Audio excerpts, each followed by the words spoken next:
Data is everywhere, scattered in plain sight like loose change on a sidewalk. But only a certain kind of person ever thinks to pick it up. Ryan noticed it between doorbells. At 26, he moved through the city in a faded thermal bag and worn sneakers, the kind of person people looked through rather than at. Apartment lobbies swallowed him, elevators ignored him, doors opened just wide enough for a hand to slip through, a voice saying thanks before already turning away. To most, he wasn't Ryan. He was motion. He was delivery. 3 years of it had carved a rhythm into his bones. Bite, buzz, wait, handoff, repeat. Rain soaked him. Heat slowed him. Winter stiffened his fingers until he could barely tap his phone. The city changed moods constantly, but Ryan's role inside it never did. Invisible, replaceable, a pair of hands carrying someone else's dinner. Except Ryan wasn't just delivering food. He was watching. It started small, almost accidentally. A strange tip on a terrible night, a generous one on an ordinary afternoon. He began to notice inconsistencies, little breaks in what everyone assumed was logic. Service was the same, routes were the same, yet tips swung wildly.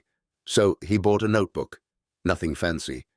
Black cover, slightly bent from living in his bag. At first, it held a few scribbles, time, address, a tip amount. Then more details crept in, weather, order type, a distance, building type, whether the hallway smelled like detergent or stale smoke, what the customer wore, eye contact or none, tone of voice, words spoken, delay at the door, background sounds, a baby crying, laughter, silence. Why do you even care? Another courier once asked, glancing at Ryan jotting notes under a street lamp. Ryan had shrugged. Just curious. But it wasn't curiosity anymore. It was hunger. Days turned into months, pages, filled. His handwriting tightened, sharpened. Patterns began whispering before they spoke. He noticed how rainy nights softened people, how late orders came with guilt, how certain neighborhoods tipped not out of generosity but routine, how eye contact mattered less than timing, how a joke could fail. But silence, at the right second, could double a tip. He wasn't tracking generosity. He was tracking emotion. 18 months in, the noise fell away. Ryan sat in a quiet diner at 2 a.m., notebook open, cold coffee untouched. He flipped pages faster now, scanning instead of reading. His eyes weren't searching for numbers anymore. They were searching for alignment. And then it clicked.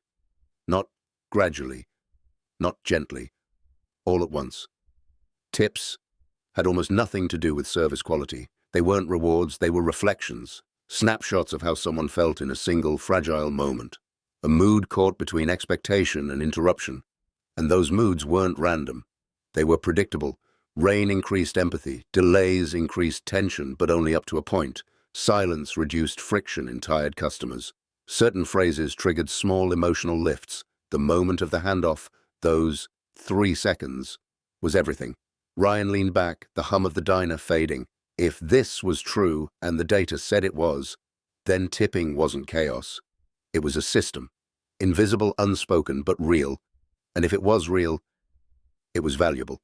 He didn't have a degree, no business background, no savings worth mentioning. Just a bike, a notebook, and something nobody else seemed to see. So he started small.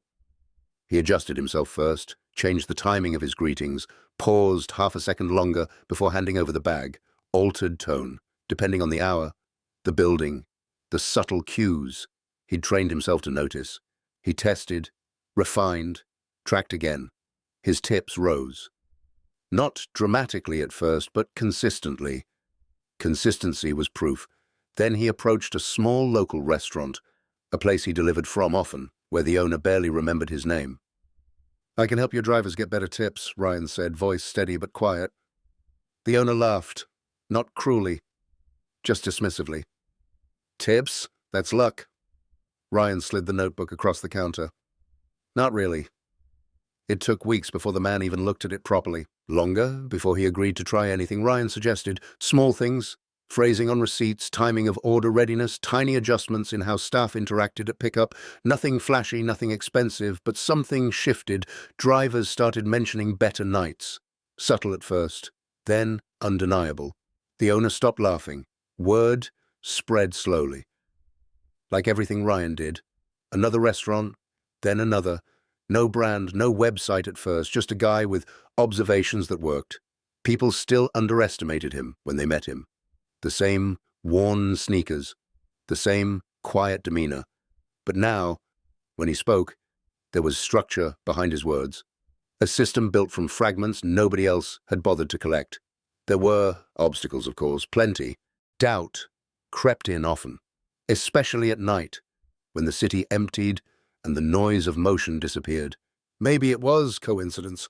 Maybe he was seeing patterns where none existed.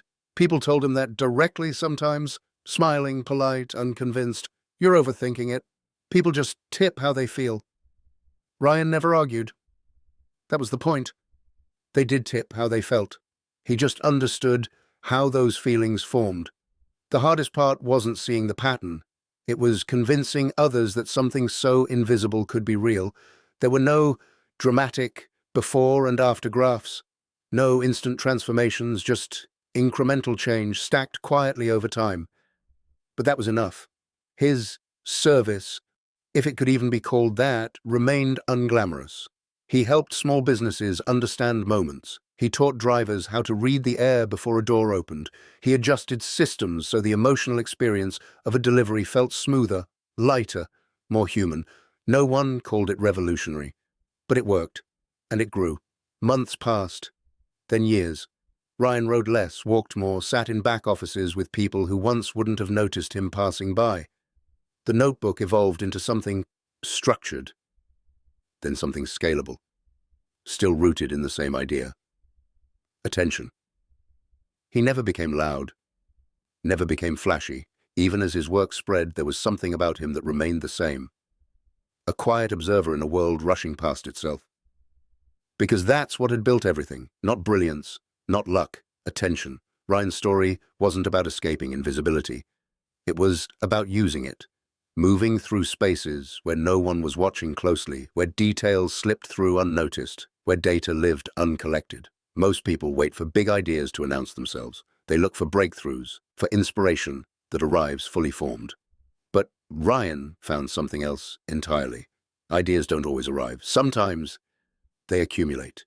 In the way a person sighs before opening a door, in the pause between words, in the wait of a rainy night, in patterns so quiet they only reveal themselves to someone willing to look longer than everyone else.